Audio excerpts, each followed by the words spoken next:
Hello friends, welcome to my channel investment research. आज ऐसे topic पे डिस्कस करेंगे जो काफ़ी लोगों का क्वेरी रहता है कि हम लोग टैक्स सेविंग्स कैसे करें।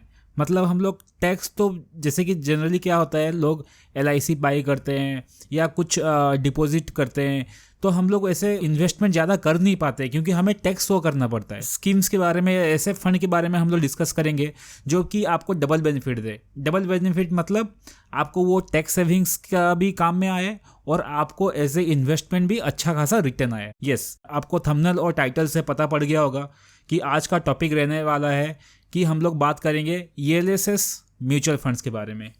ELSS म्यूचुअल फंड्स क्या होता है? ये होता है इक्विटी लिंक्ड सेविंग स्कीम रहता है। तो चलिए जानते हैं इसके बारे में इन डिटेल्स। डायरेक्टली स्क्रीन पे पहुंचते हैं। मैं गवर्नमेंट ऑफ इंडिया का इनकम टैक्स साइट पे अभी आया हूँ। आप यहाँ पर देख सकते हो कि ये 80C के अंदर आप यहाँ पर एक है कि subscriptions to certain equity shares. तो हम लोग जो अभी बात करने वाले हैं ELSS म्यूचुअल फंड्स के बारे में, तो ये इकलौती ऐसे फंड है, ये स्टॉक मार्केट म्यूचुअल फंड के अंदर जो कि हम लोग 80C के अंदर हम लोग इसको कवर कर सकते हैं। तो इसमें क्या होता है बेनिफिट कि एक तो आप टैक्स सेविंग हिसाब से आप दिखा भी सकते हो और एज ए इन्वेस्टमेंट आपको ऑब्वियसली अच्छा खासा रिटर्न आपको मिलता है as compared to other PPF हो गया, NPS हो गया, नॉर्मल LIC हो गया, जो भी। तो हम लोग आज डिस्कस करते हैं सिंपली ELSS फंड होता क्या है। तो जैसे मैंने आपको बताया कि ये ELSS फंड स्कीम होता है, टैक्स सेविंग्स भी कराती है और एज वेल एज इन्वेस्टमेंट में अच्छा खासा रिटर्न भी कराती है। तो ये एज ए डबल बेनिफिट हम लोग इसको कैसे देखेंगे, आप यहाँ पर देख सकते हो। ELSS म्यूचुअल फंड का पेज में मैं इधर आया हूँ। आप यहाँ पर देखोगे कि म्यूचुअल फंड में बहुत सारे इक्विटी ऑप्शन है। इसमें से सिर्फ ये इकलौता ELSS फंड है जो कि आपका टैक्स सेविंग कराती है। आप इसमें देख सकते हो, these mutual funds maintain portfolio largely in the stocks. However, you cannot sell these units for 3 years of the purchase date. इसका एक्चुअली लॉक इन पीरियड रहता है 3 years का। But you can save taxes by showing investment as deduction under 80C। जैसे मैंने आपको दिखाया income tax page में, आप अंडर 80C आप इसको दिखा सकते हो। बट इसका लॉकिंग पीरियड कितना रहता है? 3 years रहता है। जनरली लॉकिंग पीरियड्स आप एज कम्पेयर टू अगर LIC भी अगर आप कुछ ओपन करके रखे हो जो कि 80C के दिखाते हो, वो LIC का भी लॉकिंग पीरियड लगभग 5 साल, 10 साल, 15 साल मिनिमम आपका LIC रहता है। आप तो ऑब्वियसली LIC नहीं खरीदते हो, राइट? 1 साल, 2 साल या 3 साल के लिए। 5 साल, 10 साल, 15 साल, 25 साल के लिए रहता है। तो ऑब्वियसली लॉकिंग पीरियड में भी अगर मैं कंपेयर करूँ तो ELSS फंड हमेशा बेटर रहता है। ये आप देख सकते हो, यहाँ पर बहुत सारा म्यूचुअल फंड्स है जो कि ELSS लिंक्ड है। ELSS मतलब इक्विटी लिंक्ड सेविंग स्कीम्स। इसमें आप देख सकते हो बहुत सारा है। ये एज आप कंपेयर भी कर सकते हो ये क्राइसिस रैंक के हिसाब से। मैं आपको आई लिंक में भी दे दूंगा, जो कि एक मेरा वीडियो था कि म्यूचुअल फंड कैसे हम लोग सिलेक्ट करें, कैसे पैरामीटर चेक करके हम लोग बेस्ट म्यूचुअल फंड सिलेक्ट कर सकते हैं। तो ये आपके ऊपर है, आप कौन सी म्यूचुअल फंड ELSS का आप सिलेक्ट करते हो, अपना एनालिसिस पे देख के वो आप कर सकते हो। क्योंकि अब अगर कंपेयर करोगे, आपको ऑब्वियसली अगर मैं एवरेज रिटर्न के हिसाब से बात करूँ, आपको एवरेज रिटर्न हमेशा ELSS म्यूचुअल फंड में आपको ज़्यादा ही मिलेगा। तो हो गया आपका एडवांटेज हो गया ELSS म्यूचुअल फंड का एज कम्पेयर टू LIC। फिर हम लोग समझते हैं इसका टैक्स इम्प्लीकेशन क्या है।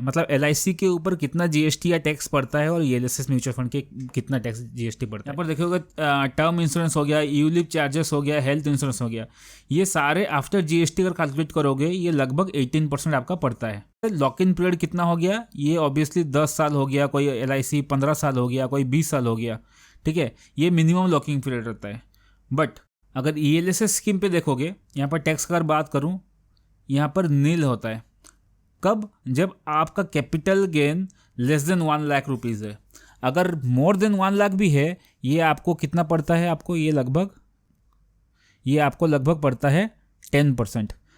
तो यहाँ पर क्या समझ में आ रहा है कि LIC पे आपको GST लगभग पड़ रहा है आपका 18% और ELSS पे पड़ रहा है 10%। तो ये और एक बेनिफिट होता है ELSS म्यूचुअल फंड का ओवर LIC। मैं ये नहीं बोल रहा हूँ कि आप सिर्फ ELSS में इन्वेस्टमेंट करो, क्योंकि इसमें भी ऑब्वियसली रिस्क थोड़ा सा जुड़ा रहता है। क्योंकि ELSS क्या होता है? इक्विटी लिंक्ड सेविंग स्कीम से। आप यहाँ पर पढ़ सकते हो थोड़ा सा, ये आपको डिस्क्रिप्शन बॉक्स में डाल दूंगा, ये कौन सा साइट में फॉलो कर रहा हूँ, और या नॉर्मल गूगल पे भी देख सकते हो। ये क्या होता है? इक्विटी लिंक्ड सेविंग स्कीम होता है, ठीक है। इसमें क्या होता है, ऑब्वियसली ये म्यूचुअल फंड सारे जितने सारे रहते हैं ये सारे इक्विटी मतलब स्टॉक मार्केट से रिलेटेड रहते हैं, तो ऑब्वियसली रिस्क थोड़ा सा आपका एक्स्ट्रा रहता है। ऑब्वियसली रिटर्न अगर आपको थोड़ा ज़्यादा कमाना है तो ऑब्वियसली आपको थोड़ा सा रिस्क तो थोड़ा लगेगा ही जनरली। नहीं तो अपन LIC में अगर जाते हैं तो उसमें सिंपल से सिंपल भी अगर आप LIC लेते हो तो 10% 11% तो मिनिमम आपको मिल ही जाते हैं। बट अगर आपको थोड़ा सा एग्रेसिव, अगर आपका एज 20 ईयर्स 30 40 में है तो ऑब्वियसली आप थोड़ा सा अपना पोर्टफोलियो एग्रेसिव रख सकते हो, मतलब आप थोड़ा सा रिस्क ले सकते हो। जैसे ही आपका थोड़ा एज बढ़ता है तो ऑब्वियसली आप थोड़ा उसको रिस्क को थोड़ा कम करते हो। उस टाइम आपको मैं खुद सजेस्ट करूंगा कि you can go for normal insurance. तो ये हो गया और एक एडवांटेज।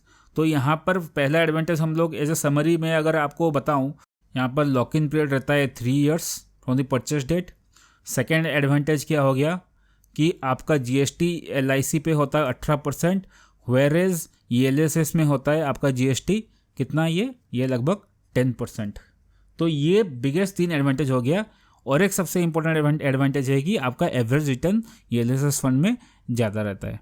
तो आप यहाँ पर आप ELSS फंड में भी अगर आप इन्वेस्ट करते हो तो आपको कोई टेंशन नहीं होगा कि नहीं मुझे इनकम टैक्स रिटर्न करने के लिए, इनकम टैक्स फाइल करने के लिए मुझे इंश्योरेंस ही बाई करना है। आप normal equity linked saving scheme मतलब ELSS फंड्स भी आप बाई करके आप उसको दिखा सकते हो। और जैसे मैंने बताया आपको डिस्क्रिप्शन में भी डाल दूंगा और आई लिंक में भी डाल दूंगा म्यूचुअल फंड सिलेक्ट करने के लिए कौन सा बेस्ट तरीका रहता है, क्या बेस्ट एनालिसिस रहता है।